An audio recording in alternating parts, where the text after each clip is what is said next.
And here we are 5 years later. I have moved again. So the other house, I did the best I could with what I had to work with. Next to no money, no help, and it got overwhelming because I could not fix the things that I needed to get fixed, and then more things would need to get fixed, and I would have compounding issues in that house. And I've had floodings, I've had all kinds of issues. So it got to a point where I just could not stay there any longer. It was affecting my health and it was just horrible. And so I was able to get some help so that I could get this house, which I got at a foreclosure. It was a really good price. It had everything that was on my wish list pretty much. So I was able to get some things moved. I bought the house the end of July, but I did not have any way to actually move and I didn't have help. And I could not afford a vehicle because any money that I have has gone into having a home to live in and trying to fix things because you have to have a place to live. And so I bought the house end of July and I could not move into my own house. So it was September and I finally got some help out of nowhere that I was not expecting. And I was able to get someone to drive the U-Haul truck for me. I was able to rent it using a credit card, but I just needed someone to drive it. And I was able to get help with that 2 times and I was able to get 2 trips out here, and it was enough stuff that I could get by with the most important things and be able to be here for the winter. I would not have made it a winter at the other house. And so I was able to at least be here for winter, and my kids, all my pets, they are loving their new house. It's just like a whole new life for them and it's been pretty good here so far. And I will go in detail in other videos of the move at the other house and then coming here and different things. But if you do notice, there's a fire department in the picture. So my very first day here, I didn't have to call the fire department for rescue. I I'm very good with taking care of my rescues, and I made sure I put them in a great big room with a big window, area rugs. They had all their fresh, clean kitty beds, and they had their cat trees and toys. I made it so nice for them, and they were happy as can be, but they're also terrified because they don't know where they are. They've just all of a sudden they went from one house to another and they don't know where they are. And some of them were very scared. Well, I turned my back for a little while to get stuff moved from the garage into the house, and I go back and check on them in their room. Well, they were so scared that two of them pulled up the furnace grate vent and tried to escape down the vent to, I don't know, go back to their old house because they didn't know where they were and got stuck. So I had to call the fire department to come out, take apart the piping. We had to go in the basement, take apart the piping, and cut the pipes out and free my kitties. So a little bit of excitement on the first day, but I will go in detail in other videos on my experience with the moving process. And it's still not done. I still have to get the other thing. In between moving from the one house to the other, I had put ring door cams in so that I can have peace in making sure that everything's okay at the other house. And one night I got a notification and it was a mama black bear, big, huge one, with 3 babies at my door. Unfortunately, when I turned the speaker on, I was very nice. I don't want them tearing up my property. And I very nicely told her she had to leave and go somewhere else. I wished them well. I gave her a compliment and I was very nice, but I made sure they knew they had to go. And fortunately, she did. Her and the babies took off. and they did not bother anything. They just were very nice. Most of the time I see people having bad experiences and they tear up your house, like your yard, your door. Some of them try to get in your house, but very polite, very nice, just came to the door cam, and she could have went on the porch and knocked over garbage cans. No, very nicely left, no mess, no fuss, so very good experience. We made it. After 2 U-Haul truckloads, I was able to at least get enough here to make it through the winter and not have to be at the other house. I still have the rest of my things, at least half at the other house, but we made it. And at the top, you have Mahalo, very happy to be at her new house. And then we have Lifty Girl, who's very happy to be at her new house. And LG sprawled out on the bed, happy as can be. And then there's apples. Those were from my neighbor's apple trees. He has a bunch of them. And I asked him if he had any that I could pick that he, didn't want. He thinks they're a nuisance because you trip on them when they fall off the tree, and trying to cut your grass is a nightmare. So he told me I can take all the apples that I want. So I am so happy. I have a very nice neighbor, and I don't know what to do because I've never had a nice neighbor. And then we have some pictures from the garage, just unloading things. This house did not come with appliances. There was no stove, no refrigerator, nothing except dishwasher that don't work. And so I couldn't bring any food here that had to go in a refrigerator or freezer. And I tried to stay away from packaged stuff at a store. I was not able to have a garden last year, so I couldn't do canning, nothing. It was a really horrible, horrible year, very depressing, just, it was awful. And so I came here with no fridge, and it was not nice the first time, but the second trip I made, that was fine because I was able to bring one of my refrigerators, the old one, and I could bring my stove. And so at the store, I was able to get cranberries. I could can that. I lost the weighted gauge, or the pressure regulator for my All-American pressure canner. So I was not able to pressure can, and I do not can for 3 hours in a water bath. So I was only able to can things that I could do in a water bath. And all I could find at the store really that was affordable was cranberries. So I canned cranberries in water and made cranberry juice. And it is sour. It tastes like, well, kind of bitter. And so all I do is I puree a pint, and then I add a little apple juice, pure apple juice, and it makes it tolerable. So I at least had something on my shelf. I since then got the thing for my pressure canner, so I can pressure can now. But I was able to cut grass when I got here. I do not have a riding lawnmower, so I just use the gas push mower. It's a Toro Time Master, I think. It's really good, but it's heavy. And there's algae sprawled out on the bed, happy as can be. And then my favorite thing about the house, well, one of my favorite things, is that I found a brook behind the house, right behind my pool, actually. You go down the hill. And it is fresh water, the clearest water. It is so beautiful. And the neighbor said it's the lowest he's ever seen it in 40 years. So it's actually normally really high, and you can swim in it. And the neighbors said they used to fish in there too. So I'm overly excited for the brook. I cannot wait to go down there in the summer. And I do plan on finding some help with a tractor to pull out the dead cedar trees, get it cleaned up, and I can make a little beach area. So, oh my goodness, I am happy as can be. This was not in the listing. I did not know it was with this house. I had no idea I was buying a brook. So very exciting, and I cannot wait to enjoy it this summer. What is next? Well, so many things.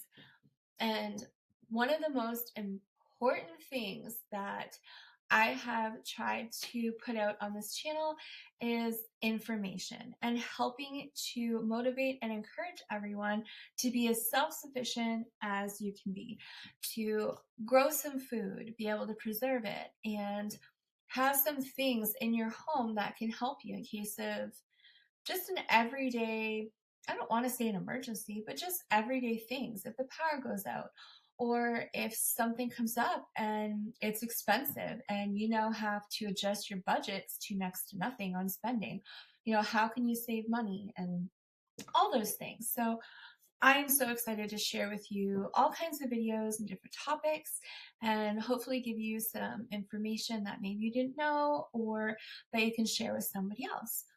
But the best thing that I have found on YouTube was the friendships I've made. I was not expecting that.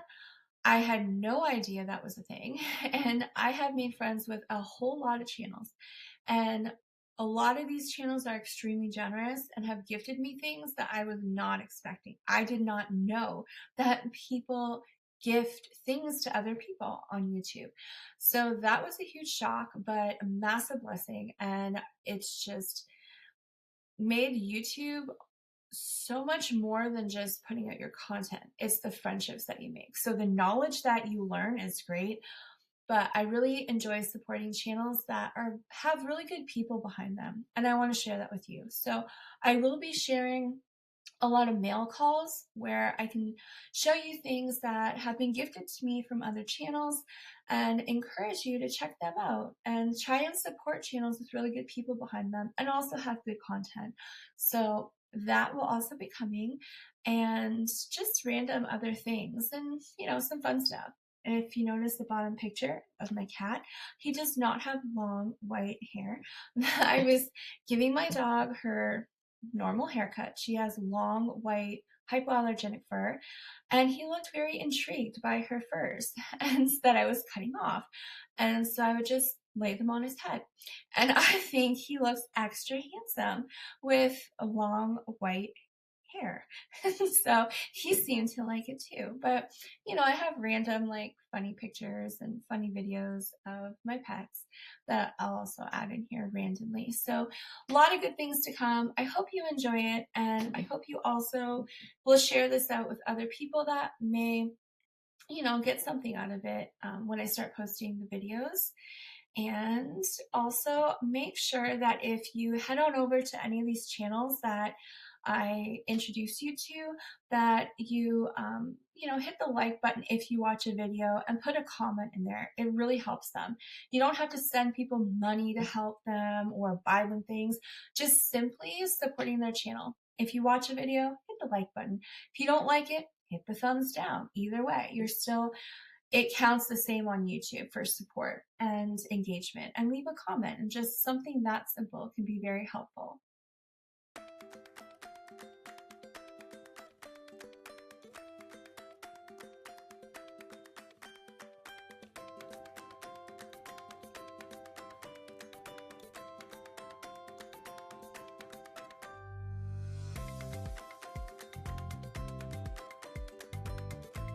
What is next? My life goal has been to own my own island so that I can live in peace and feel safe and secure, sleep with windows open, and not have to worry about your house being robbed. My house has been robbed several times. And, people stealing your thing. I just want to live in peace. And I know some people may think, wow, like you need millions of dollars. No, you don't. I found a beautiful island off the coast of Nova Scotia. It's about 180,000 negotiable, which is really cheap. And it had a dock, it had a cabin, it was nice. I didn't have the money to get it. So you can find islands that are reasonably priced and livable. It's just a matter of having the money there to buy. So this is my life goal, is going from where I am now to be able to make this happen. So this is basically my dream. I highly doubt I will be able to afford a nice island like this, but it is possible. So I am not too picky. I just want to live in peace. I want to live where I can feel safe and secure, and I'm less likely to have to deal with creepy people.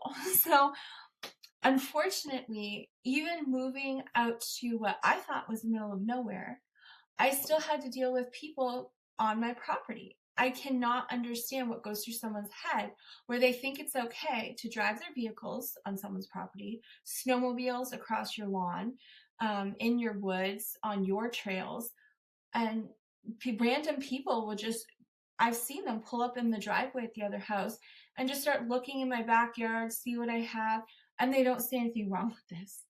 And so I can't live like this. The stress, the anxiety, I don't feel safe. I don't feel comfortable. And I've moved already. And even here, which I thought was still in the middle of nowhere, very country area, I've only been here a few months, and the neighbors driving their vehicles all over my property, snowmobiles, literally drove my vehicle or their vehicle from down the road, drove up the side of my yard, went behind my house, behind my pool, sat there for a few minutes, and then drove around the rest of my yard to go back to the road. I don't understand people, and I don't want to be around them. So if I have to move to an island in the middle of nowhere, then that's what I will do. Even then, you're still not safe because people have boats, they have helicopters. And so I know it's not going to be a solution, but it does make it harder for people to creep around your property and steal your things or just be nosy. And so I do know that I would feel so much safer on an island because you are reducing the amount of trespassers and nosy people. So this is my dream. It may sound crazy and overly expensive, but you can make it work. I have found beautiful islands, like I said, off the coast of Nova Scotia last year, 180 some thousand negotiable. And then there was another one not far from that island, also for sale. There was quite a bit of islands around one particular area that were for sale. I would have been happy with any of them, but I just didn't have the money. And they were affordable. One was under $100,000. So it is affordable. But getting everything moved to that island, and you have to be able to have machines there to be able to do things. A sawmill, you're going to need building supplies, there's so many expenses to moving to land. And especially when you need a home, you need to build, a place to store your things, a garage. While you're building your home, you need to have some kind of garage to put your things in. And so it is, I know, going to be a very expensive thing, because even if you get, say, an island for $80,000, well, you have moving costs. You have to buy all those things. A sawmill, you have to get around in your property. You're going to need, a vehicle to move things around. You're going to need a wood chipper. You're going to need like so many different things. And you got to get a wood stove on there to have heat in the winter. You have to have hydro. You got to get solar. You got to get, a lot of different things. So I know, very expensive, but as long as I have my island, I will make it work. And so I am willing to make it work. I know what it's like to live simply. I know what it's like to not have much of any heat in the winter. The last few years have been horrible, really, really cold, because I couldn't afford enough firewood. And we have brutal winters here. So I'm pretty experienced in living simply and in unpleasant living conditions. And so I am so excited to take you with me on my journey to make this happen. Somehow it's going to happen. Thank you so much for making it to the end of my video. I appreciate it so much. And I would like to know in the comments, what are things that you would like to see on my channel? And I would also like to know, if you moved to your own island, what are things that you would bring with you and things that you would build on your island while you're there? And I enjoyed spending time with you all. I am so excited for you to see my next videos, and thank you so much for all your support, and I will see you on the next video.